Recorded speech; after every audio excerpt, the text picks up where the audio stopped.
ഹലായുധൻ അനന്തശായിയുടെ വെളുത്ത തേജസ്. യുഗങ്ങൾ മാറിമറിയുമ്പോഴും ഭാരതീയ പുരാവൃത്തങ്ങളിൽ മായാത്ത മുദ്രയായി നിൽക്കുന്ന നാമമാണ് ബലരാമൻ. നീലാംബരധാരിയായി ശ്വേതവർണ്ണത്തിൽ പ്രകാശിക്കുന്ന ബലദേവൻ കേവലം കൃഷ്ണസഹോദരൻ മാത്രമല്ല, മറിച്ച് കരുത്തിന്റെയും കാർഷിക സംസ്കാരത്തിന്റെയും ആത്മീയതയുടെയും മനോഹരമായ ഒരു സമന്വയമാണ്. അനന്തന്റെ അവതാരം. ആദിശേഷന്റെ അംശമായി ഭൂമിയിൽ അവതരിച്ച ബലരാമൻ വിഷ്ണുവിന്റെ 10ാമത്തെ അവതാരമായും 8ാമത്തെ അവതാരമായും ഒരേപോലെ വന്ദിക്കപ്പെടുന്നു. യോഗമായയുടെ അത്ഭുതത്താൽ ദേവകിയുടെ ഗർഭത്തിൽ നിന്ന് രോഹിണിയുടെ ഉദരത്തിലേക്ക് മാറ്റപ്പെട്ട സംഘർഷണൻ.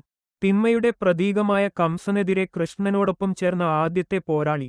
കലപ്പയേന്തിയ വീരൻ. ക്ഷത്രിയ വീര്യത്തിനൊപ്പം തന്നെ മണ്ണിന്റെ ഗന്ധമുള്ള കാർഷിക സംസ്കാരത്തെയും അദ്ദേഹം പ്രതിനിധീകരിക്കുന്നു.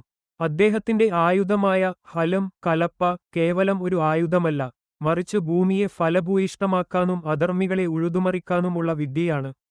അതുകൊണ്ടാണ് അദ്ദേഹം ഹലായുധൻ എന്ന് വിളിക്കപ്പെടുന്നത്. മറ്റൊരു ആയുധമായ മുസലം ഉലക്ക ഭൗതികമായ ശക്തിയുടെയും ദൃഢതയുടെയും അടയാളമാണ്. ധർമ്മത്തിന്റെ ഗൗരവം. മഹാഭാരത യുദ്ധത്തിൽ ഒരു പക്ഷത്തും ചേരാതെ തീർത്ഥാടനത്തിന് പുറപ്പെട്ട ബലരാമൻ നിഷ്പക്ഷതയുടെ പാഠമാണ് നൽകുന്നത്.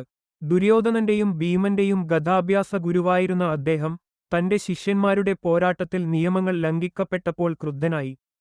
കാർമേഘം പോലെ ശ്യാമവർണ്ണനായ കൃഷ്ണന് ചന്ദ്രനെപ്പോലെ വെളുത്ത വെളിച്ചമായിരുന്നു ജ്യേഷ്ഠനായ ബലരാമൻ. മണ്ണും വിണ്ണും ചേരുന്ന തേജസ്. ക്രോധവും കരുണയും ഒരേപോലെ ഒത്തുചേരുന്ന വ്യക്തിത്വമാണ് ബലഭദ്രന്റേത്.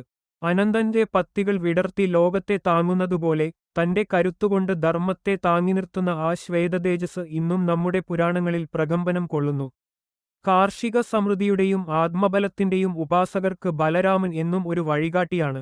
നീലാംബരം ധരിച്ച ഹലായുധമേന്തിയ യദുകുല ശ്രേഷ്ഠനായ ബലരാമസ്വാമിക്ക് പ്രണാമങ്ങൾ.